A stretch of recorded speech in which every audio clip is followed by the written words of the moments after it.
To you, Melissa. Thank you very much. So good afternoon. Again, I do have memes. I don't have jokes. I'm not actually a comedian, but hopefully you guys awake. I know after lunch, everybody kind of wants to take a nap. As he sort of kind of mentioned, my name is Melissa Bischoping. I am from the Northern Virginia area. I've lived there for about 3 years, and I work for a company called Tanium, where I get to do really fun stuff every day. I look at emerging threats, 0 days, exploits in the wild, and take that to build detection engineering and empower the field. And people are like, well, why are you in science talk? Well, because quite frankly, the perspective is important, and I get really mad when people use words wrong and zero trust gets used wrong. Also, crazy cat lady, crazy bird lady, crazy plant obsessed lady. If you follow me on Twitter or Mastodon, you will see I have 3 Sphinx cats and they're way cooler than. All right, so quick overview. What are we going to talk about? We're going to level set on what I mean by zero trust and zero trust architecture.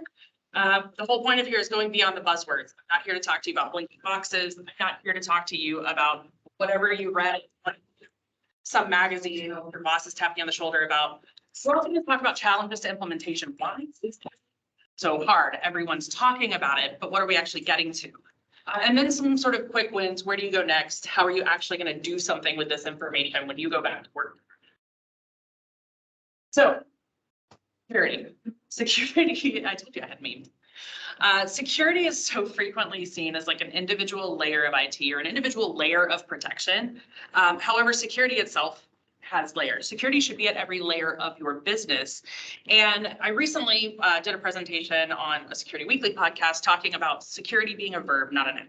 So the thing that you do in every part of your business process. And I get into how this relates to zero trust here in a couple of slides. Security shouldn't be seen as a separate piece of the business. You shouldn't be like, well, okay, we're implementing this new business process, this new, SaaS application. Let's go talk about the security folks after the fact. That shouldn't be happening. When you're looking at security, start from the bottom up. Start and really look at your fundamentals and then work your way up through your endpoints, your inventory, all the way to your cloud application. Because zero trust at its core is empowering you to sort of accelerate this of getting this holistic viewpoint and weaving it through your entire operation. Another sort of level set and overview. How is data compromised today? If you look at whatever the latest headline of the week is, you're seeing the same sort of vulnerabilities exploited over and over and over again. There's hundreds, right? There's hundreds of different specific examples, but we're putting these in buckets. We've got compromised assets, we've got unauthorized devices on your network, and we've got insider threats. And we could even further bucketize the insider threats to like your malicious insiders or your stolen credentials. All of these things are happening. And I say it's 2020, it's not 2021, it's 2023. I'm not a time traveler. It's 2020. We're all 2020 just kept happening, really. Like, so why does this still happen?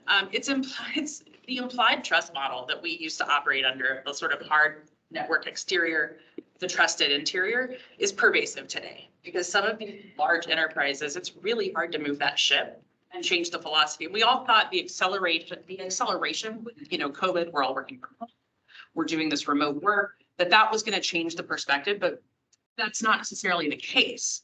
We're also, I talk about mapping data flows is easy to say and really hard to do. And if you go to like one of your network engineers and you say, I want to know how data flows through my network, they're probably going to run screaming in the other direction and we'll deal with that. And then incomplete coverage. The company that I work for, a sales pitch, the company that I work for, a lot of what we do is knowing what's on your network, identifying, inventorying, and getting under management. If you have incomplete visibility, you cannot protect what you don't know. And you hear that said in multiple different, security conversations. If you can't see it, you can't defend it. If you can't see it, you can't trust it either. So what is zero trust? I could write literally a dissertation on this topic to go into it, but we don't have that much time today. So I'm going to try and be a little more brief. Zero trust architecture is not just a tool. It is not a policy you implement. It is not a single use case that you explore. It is literally the way you think about your network. It's the way you think about your business. It's the way you think about the data in your network. And zero trust principles can be applied to almost any engineering effort, almost any new onboarding effort. You can put anything through that lens. And I think that's the important piece to land home is like, you probably have things in your environment right now today that you could say, let's take this existing policy, let's take this existing framework and retool it for zero trust. And I'll get to that here in a couple of slides. The idea behind zero trust is that everything is dynamically evaluated. Nothing is implicitly trusted. And at the time access is requested, the device and the user and the data they're trying to access are evaluated for, is this machine healthy? Is this user allowed permission? Is this device up to date? And should this data be accessed in this way? And a dynamic decision is made and access is either granted or denied. Trust only happens when you have validated that the trust should be given versus the old model where, you know, we kind of had this assumed, you know, the user's identity isn't compromised. We assume that the machine, because it's on our network and our domain, is safe. But that's what we talked about a couple of slides ago. These common, you know, headlines that we read about, you've got devices that sat compromised on the endpoint or on the network for months that are accessing your data every day, and they're not being readily assessed. So philosophy versus architecture. Zero trust is like a state of mind, and I'm going to sound a little bit like a hippie, and that's fine. You're designing for that sort of just in time, like you're thinking about everything. You're thinking authentication, you're thinking about the specific data itself, you're thinking about network flow, you're thinking about these things in a just in time way. You're thinking about from the assumed breach, which some people take issue with me saying assumed breach, but that's the whole idea behind trust. Every time you grant access to data, you are assuming trust. What if you took the approach of, I want to trust you, let me check. And that's really the fundamentals behind the philosophy. The other important thing that I think a lot of people miss is that it has to be real time. It has to be, it's ghost. It has to be real time. And it has to be part of an ongoing iterative life cycle. So many times I'll talk to people who are saying, well, you know, we do weekly vulnerability scans. That's great. A new 0 day was announced. There's a new CVE that came out yesterday. When was your last scan? Well, it was 6 days ago. Okay, so you're not really looking at the state of your network at that moment in time. Being able to look at these things in a real-time snap, like not just, oh, well, what is that report that I got back from my system last week, last quarter, whatever, or what were the results of that pen test a couple of months ago? What does that say about the health of my environment? You're making, you know, that may be great for tracking progress and sort of indicators of health and sort of how you're maturing, but it's not so great at granting trust because things change. Every time a user plugs a USB device into their computer, every time a new CVE is announced in the wild, all of these things change your risk and therefore they should change how you evaluate trust.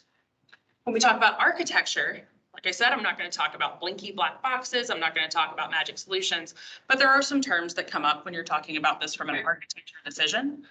You'll hear people talk about control planes versus data planes, policy engines. These are sort of the things that help you implement the decisions you're making in your architecture. This is how, when I said, you know, hey, when a device wants to access this data, that's checking the user.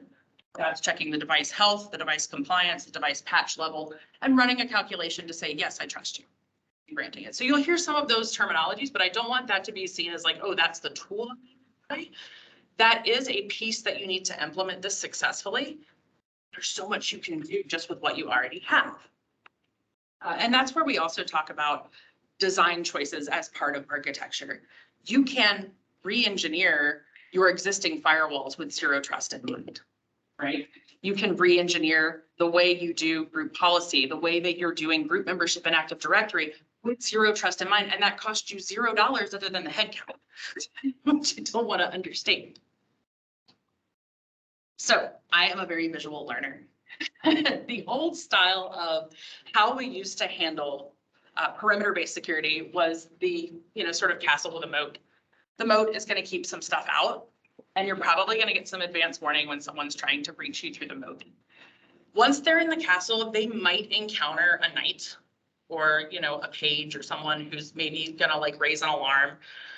They might also be able to sneak through a dark corridor or a hidden passage and go unnoticed. And once they're in the castle, you assume that they were supposed to be there. That's the old way that we've historically built our networks. I love this image. I did shamelessly steal it, and I want to say it was from Palo Alto. So if anyone's here, so giving credit where credit's due. This is the presidential motorcade, and this is a great visual. Again, I'm from up near DC, so this fits in my worldview. We have the president's car, which is the protection surface. That's the data that you're concerned about protecting. Then you've got this micro perimeter of additional scrutiny. These are the people that are most trusted to like protect inside that view. But you also have additional monitoring, constantly scanning the crowd, looking for new threats. You've got an additional wall of security there over on the perimeter. And that's your old school sort of, you got to get through that first. Once you're in through the guys over there on the blue line, you've still got additional people monitoring and ready with defenses before you can get to the door of the president's vehicle and open it. And the chances of you, just because you're standing in this area, being allowed to open and unlock the door to the president's car, significantly less than if you were in the castle and you just wanted to walk into the king's bedroom.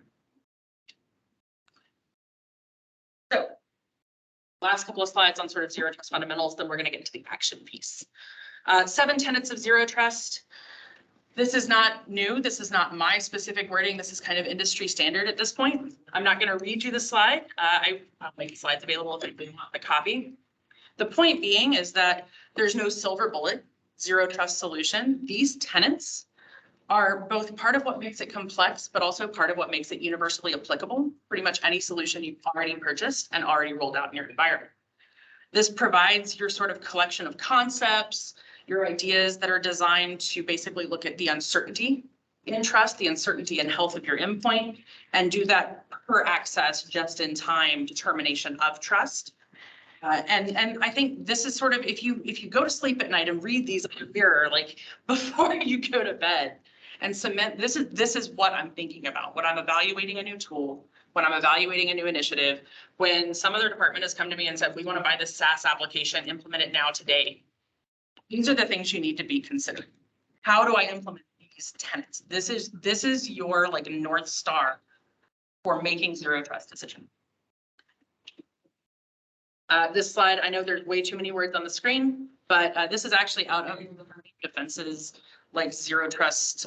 They did a document back in November on basically their roadmap and what their vision is for zero trust. There was a previous model similar to this that had 6 pillars. They've added, I think the 7th one that they added was the visibility and analytics piece. The reason I like this visual representation is because zero trust is a foundational piece of how you're designing your network and how you're designing for risk. It's got all of these different components, and you can have maybe one of your pillars isn't as strong as the other, and the others will help pop that up. But the goal is to reinforce your trust across all of these different models, and it's iterative, it's ongoing, it's a maturity that you're working towards. Nobody comes out of the box on day one with some magic solution that gives you completely hardened foundations. So no silver bullet solutions, but we're building. Okay. So why do you care? I don't know what, I don't know if a lot of you are in compliance and audit. I don't know if a lot of you are in engineering, but I think everybody has some pretty common reasons of why they care about this. One of my favorites is business flexibility. I am a big fan of getting people convinced to do what I want them to do because I can sell it to you on how it makes your life easier. And if there's one thing that I've learned that business leaders like, it's being told that I can give you more flexibility. I can say yes to more of those weird SaaS applications you want to put on my network. if I can already have a foundation for evaluating trust. So not only does it require an understanding of your business workflow, but I like to phrase it as it allows you to understand your business workflows. Go around and talk to those leaders of those different departments that are asking for requirements of you. And this applies whether or not you are like the tier 1 analyst who's like doing break fix type stuff, all the way up to if you're the CISO. You should be talking to those different departments and having those water cooler conversations about, so what is it you do here? And ask them to walk you through how they use your network. How are they using their endpoint? How are they accessing data? What do they need? And eventually, because people love to talk about themselves, They're going to tell you where the pain points are, and they're going to tell you their great idea of how to do it better. Then you start building bridges. Then you start creating efficiency because now you get to be the hero who knows how all of these different departments could benefit from consolidation, optimization, collaborating with each other, and you start building this sort of internal security brand as security as a facilitator. How does that relate to zero trust? Well, you're using zero trust as your motivation. That's your in to go talk to them. Hey, we've got this regulatory compliance thing and we're all doing zero trust now because that's what the board cares about. Let me talk to you about how to secure your solution. Why else do you care? Well, there's mandates. There's, depending on what your industry is, there's going to be requirements. There's going to be insurance requirements. It's also just better security. You sleep better at night because you're decreasing your attack surface, you're identifying that scope creep and permissions, and you're getting rid of it, and you're making the decisions at real times. Second a device becomes vulnerable, you can revoke that trust. You're not granting additional exposure. Why is it so hard? Right? I'm standing up here for the last 20 minutes telling you this is totally straightforward. Because like I said before, we kind of suck at visibility. Most environments that you go to, you say, so how many endpoints do we have? And they'll say, oh, I don't know, 15 to 18,000. And I'm like, well, that's 3,000 unlocked doors. Poor hygiene. You know, if your patch metrics are saying that you've still got vulnerabilities from 2017 on your network, like we got to solve that.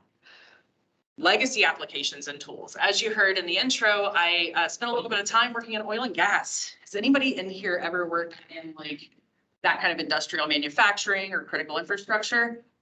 How many like Windows XP boxes have you ever found running stuff? Yeah, see, there we go. Windows 98, even better. And it's also, that's like somebody's golden thing that you can't take offline.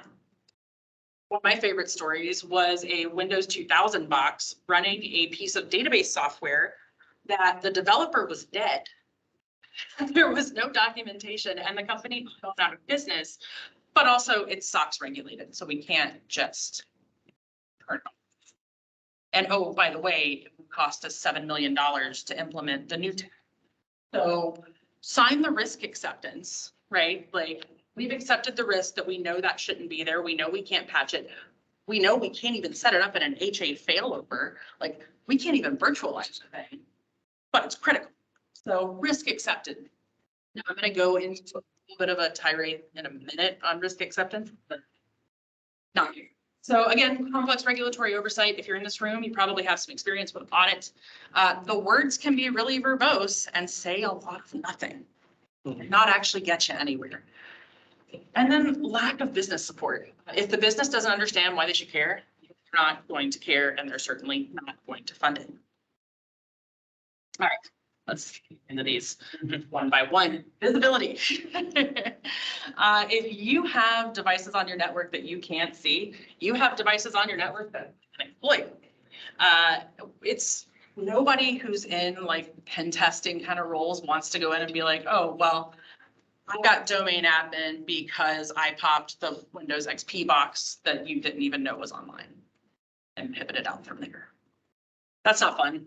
That's like literally boring. So make it a challenge. Give them something fun to go after. You often hear people say, oh, well, you can't secure what you don't know. You can't secure what you can't see. I say you cannot trust what you can't see. Threats are realized in these environments when you can't actually identify in real time. Do you know when somebody plugs something new into your network? Do you know when somebody let their kid borrow their laptop and put Minecraft on it? So visibility at its core you have to be real time. You can't be doing periodic network scans. You actually have to know when things hit your network, be it remote, be it through the cloud, be it on-prem. And then you need to build in some automation because quite frankly, our time is finite and our teams are small and headcount budgets are tighter than ever. All right, IT hygiene. Hygiene is another one of those words that's really easy to say and seems to be really challenging to do because probably the visibility problem. This goes back to not just patching, which patching is the thing, like if you would just patch everything, you would close the door to 99% of those headlines. But yet it's hard. You can't patch it if it can't be reached. We also talk about account management. Are you actually doing account hygiene? Do you have password rotations? Are you granting service accounts domain admin in your environment? Please don't do that. You know, this is also a problem that tends to increase over time.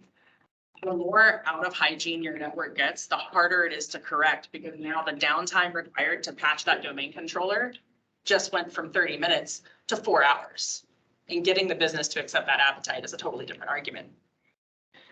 We also look at things like onboarding and offboarding. This is an HR problem, you hear people say. Now, you get to go be the hero. You get to go say, hey, as part of our Zero Trust initiative, we want to have all of this automation that we're building for onboarding and onboarding, and we need you to help us. Worked for a company at one point where, so I started and I immediately was looking through our Active Directory and I said, well, there's no way this many people work here. So I went to HR and I said, where's your HR like record of truth? Tell me who still works here. And they said, oh, well, I mean, just the people in the office. And I'm like, well, we have 400 accounts in AD and this office has maybe 80 people. Yeah, I mean, there might be some that we forgot to turn off. And I have a heart attack. It's like, okay, cool, job security, that's great. So building in those processes as part of your design, I think is critically as important. The remote workforce, coupled with the existing lack of visibility, created all of these new challenges to hygiene. And if you can get ahead of them now, you're going to save yourself time later. But hygiene, don't forget that hygiene is one of those things that just keeps building and building and building on itself.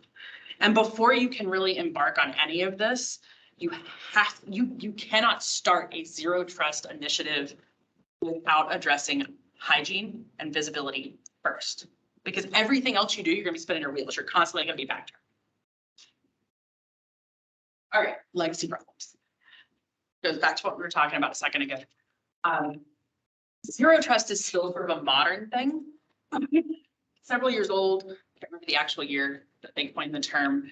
But it wasn't, you know, the systems that are running our electrical grid, our oil and gas pipelines, manufacturing facilities, very few of those were ever designed with security in mind, much less zero trust in mind. We have years or decades of these sort of duct tape solutions. The upgrades are expensive, and you have to find a way to accept the risk in the moment and prioritize the roadmap. And that's the part that people keep forgetting.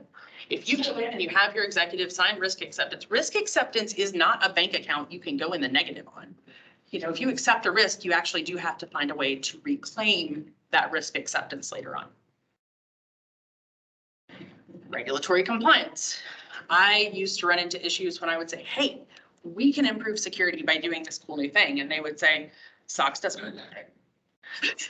I'm like, well, compliance doesn't mean we're secure. You can be comply all day long with your risk acceptance and you've still introduced vulnerability. So being able to communicate the changes to, you know, how we're doing the regulations and what's coming down the pipeline, stay attuned to how, you know, there's all of these executive orders and these new strategies coming out to push us this way. Translating that into more than just the paper it's written on is the hard part. So looking at what is the spirit and intent of the compliance requirement versus what is GRC willing to sign off on and get them convinced to do it. I feel like too often security spending is seen in a lot of companies as we're spending this money to not fail the audit. Not we're spending this money to be secure. And if it's not required by the audit, we're not going to spend it. We would spend money on a $100,000 penetration test that told us we had the unmanaged Windows XP box, but we wouldn't spend the same amount of money on modernizing our firewalls to give us that sort of next gen real-time packet inspection, whatever you want to implement. We're paying for the thing that makes us compliant. We're not paying for the thing that improved our security. Getting support from the business. So I mentioned in my introduction, I have a background in psychology.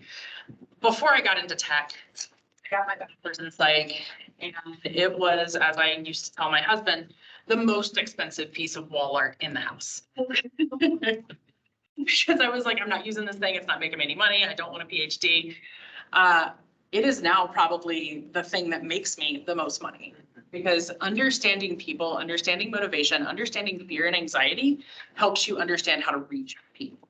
And if you learn nothing else, like learn that trick, because you can, and I'm not saying go and like fear, uncertainty and doubt, and please buy this for me. I need it. Otherwise we're going to get hacked.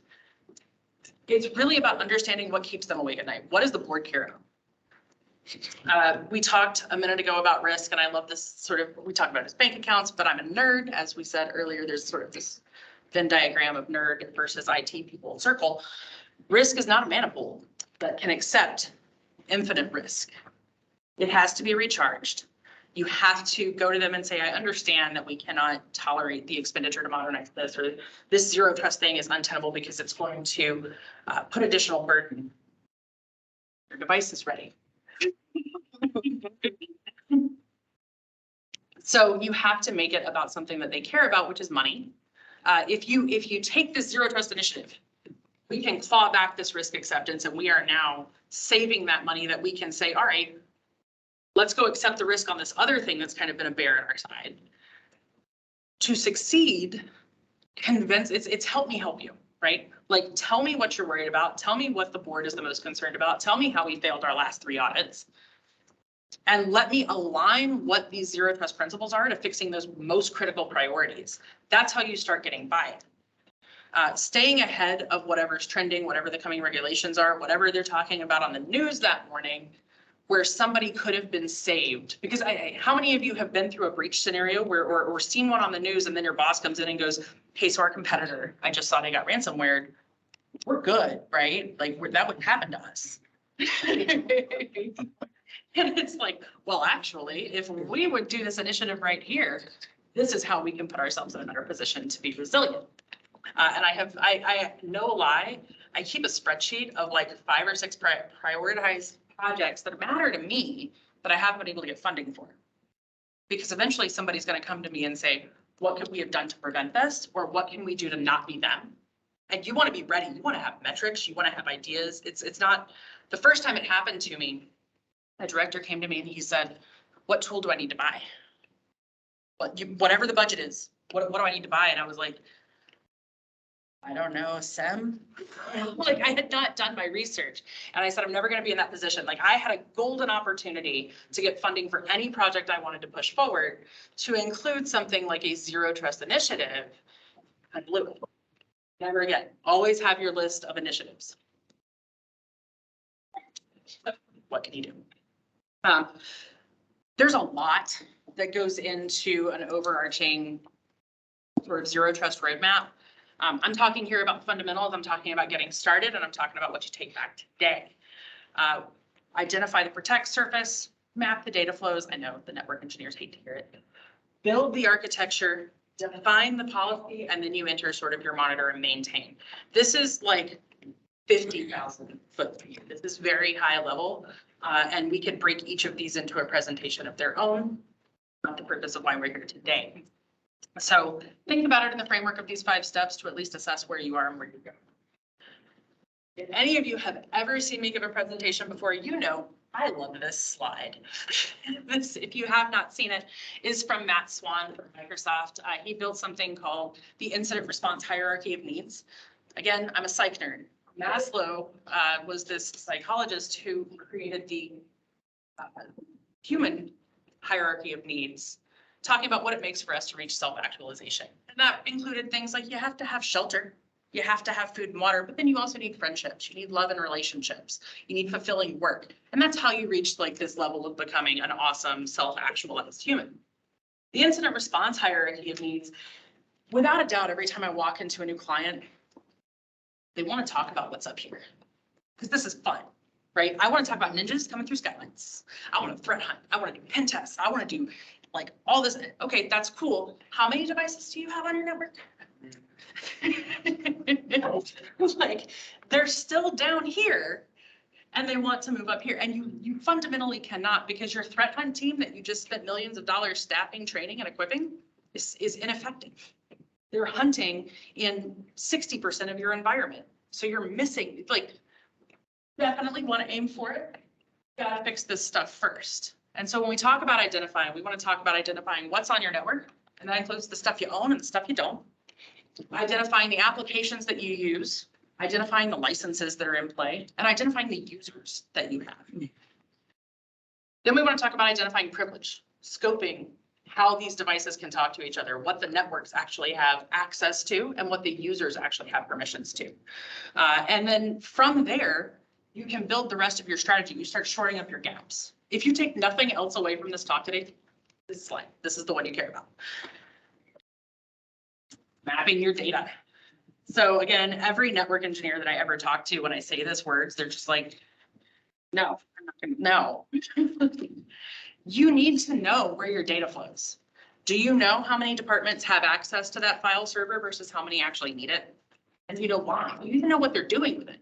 Do you know that you've got data going out to a third-party FTP server for some contract you've got? No? Well, you should probably know that. Like, this goes back to what I said a couple of slides ago. I support meeting with business leaders to be like, how does your team, what does your team need? How can I facilitate, help me help you, right? Because if you understand what the team does in the course of their day job, you start understanding that they are the experts in their work. Your job is not to tell them how to work. Your job is to understand how they work. And once you understand how they work, you say, okay, these are the permissions I can claw back. These are the policy. I know that once a week, this person in this department needs to submit this file via this third-party app. And to do so, yes, they have to use this insecure FTP client, but we're going to accept that risk. However, by accepting that risk, we are going to enforce a policy in our zero trust framework that says only this jump box, only this user, only on Mondays between 12 and 2, and only if the device is healthy. You wouldn't even know you needed to do that if you didn't know how the data was flowing. And more importantly, none of that costs you anything. That's just strategy. That's looking at what you've already got and making a decision on it. Building the architecture. This is another one that like I almost feel dirty putting it on one slide because this is not a one slide problem.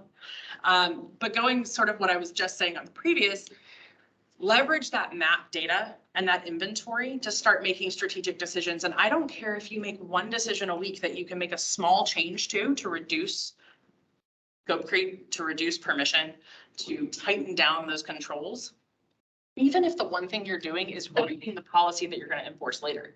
That is why you do the mapping. That's why you do the foundation pieces. Leverage your existing next-gen firewalls. Most people have them already at the perimeter. Like, yeah, not everything's coming in the perimeter, but for what's coming in through your VPN, you have complete visibility. Least privilege, we talk about least privilege a lot. Are you actually doing it? I've been super guilty of, I am now I'm troubleshooting. I just want to make sure this isn't a permissions issue. Local admin for you. You go back and change that. Did you know that I did that? If you can't detect when your support center or your system administrators are adding someone to the local admins group or giving someone extra permissions, that right there, that's a zero trust initiative you need to be embarking on. You need to be able to detect change. So that goes into the last bullet here, identify your gaps in logging. And I think that's probably one of the biggest lifts is because logging's expensive. Logging's expensive and it takes a lot of time to set up properly. If you're not logging it, you don't know when it happened. Full stop. Segmentation gateways, people will talk about segmentation a lot when they're talking about zero trust. I don't believe that every network needs a firewall between it and the rest of the world. I believe that your firewalls need to be well designed and that you need to be intentional about where you're putting things in the networks that they're sitting in. The great thing about doing segmentation and using these firewalls is that you have more centralized like health assessment and more centralized data assessment. A lot of them these days even come with the ability to do that just in time policy compliance. And these can be configured to whatever you need, and you can tighten them down as you go. You don't have to say, all right, everything has to be perfect. You can build them as you're going to be more and more compliant policy. People cringe when I bring up PKI because it's messy and it can be hard and it's a pain in the ass, but it's essential. Getting good public key infrastructure, getting your certificates under control gives you the ability to have more trust. Do you think it's, sure, yes, but this is an additional layer. Remember, onions have layers, security has layers. There are options now that weren't available 10 years ago to do things like PKI as a service, which makes this much easier for smaller businesses. Lastly, stop using words. Please. The whole idea behind zero trust is trust that is unique to the device, the access that they're requesting, and the user that's being, if you're throwing wildcards in, you're basically saying, yeah, I trust everything. That is the certificate equivalent of the moat. Scoring. I am a data junkie. I love taking something abstract and putting a score behind it. Maybe you've got a framework that does your scoring for you. Maybe you've got an insurance company that's given you a framework to follow. Or maybe you're able to just sit there and say, I can weight what's in my environment based on criticality, and I can weight things on what I know to be true about my environment. Whatever you do, you have to be tracking. You have to be looking at, how do we score the endpoint, the user, the application in real time. Now, the control plane, data plane kind of setups that we were talking about earlier with your policy engine will do a lot of this for you. They reach a threshold and access is granted. They don't reach a threshold and access is denied. But you can also look at options yourself of, you've got an next-gen firewall that has the ability to audit device health. If not healthy, it's automatically a zero. Just deny access. That's kind of a heavy-handed approach and isn't practical long-term, but that's where you get started. You've immediately scored that device. I think sitting down and coming up with identifying your crown jewels, identifying your data, identifying what applications are in play, and giving those the weight of criticality, probably the first step. Policy creation. I talked about the Kipling method. Is anybody here for like the who, what, where, when, why? When you're creating policy, you don't have to sit down and have like a pre-generated template. You can, but asking these questions right here is enough to get you started. And these are the same questions that are going to inform your on-paper policy, but these are also the questions that are going to inform the policy you're putting in your policy engine. If you don't know the answer to these questions, guess what? You get to go build a business relationship and ask. You get to go start having more of the water cooler conversation. The hardest of these questions, I think, to ask is probably, how risky is the data if it gets lost? How sensitive is my data? Because you don't know your security, your compliance. You don't know how risky that data is until you go talk to the person that owns it, until you actually understand what it costs if it gets lost or if it goes down. The last phase we talk about is monitor and maintain. I'm a fan of this picture because it's accurate.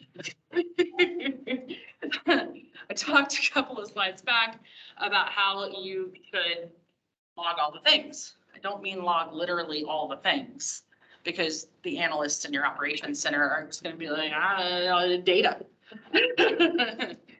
So logging should be something that you ramp up as you continue to get it under control. Start with logging the most essential events, start with logging the most critical pieces of your infrastructure, your crown jewels as they were, and then move up to logging everything on every endpoint once you tune things down.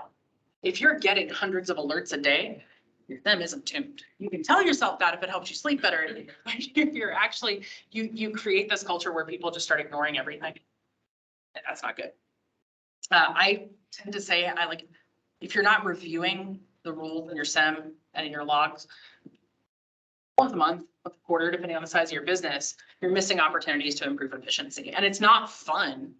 Nobody likes sitting down and looking at logging rules, but it's important. And if you start seeing a sudden spike in false positives being reported, like that right there is your indicator of, I need to actually go see what I'm like, why is this rule bad? Don't just allow bad rules to get muted and ignored. Go fix the bad rule. You wrote it in the first place.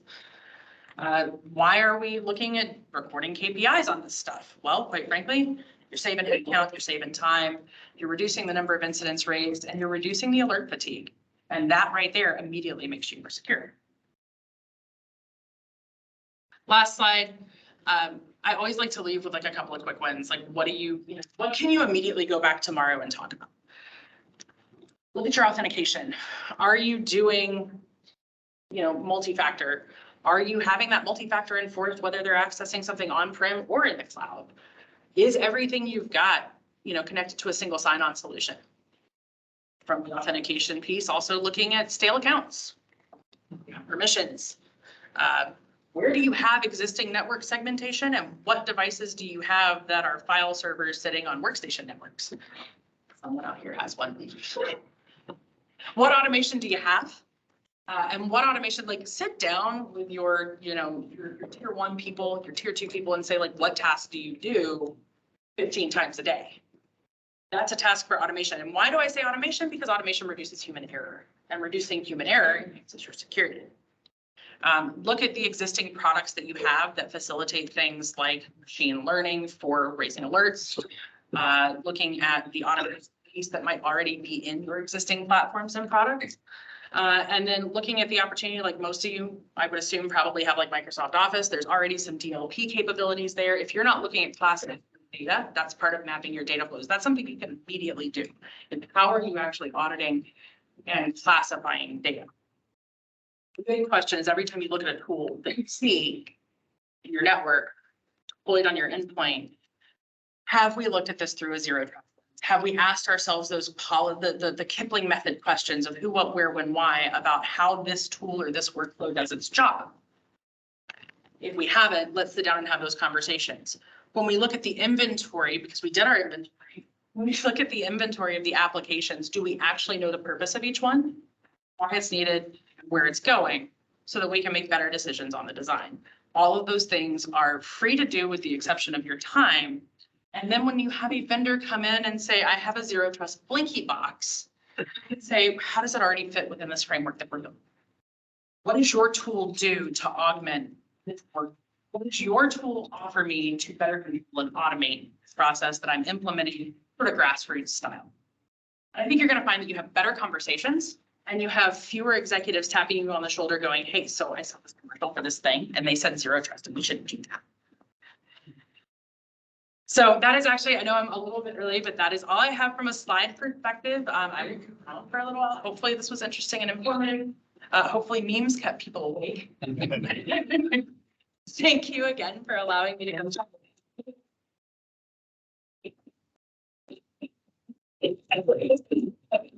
So if there's any questions, I guess they're free to leave, but if there's any questions, we can help them while we get set up. Speaker Michael, and we'll.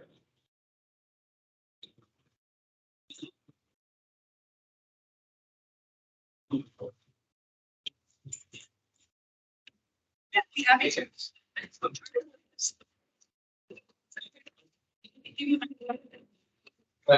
That's great. I think I have a card, but you can answer it.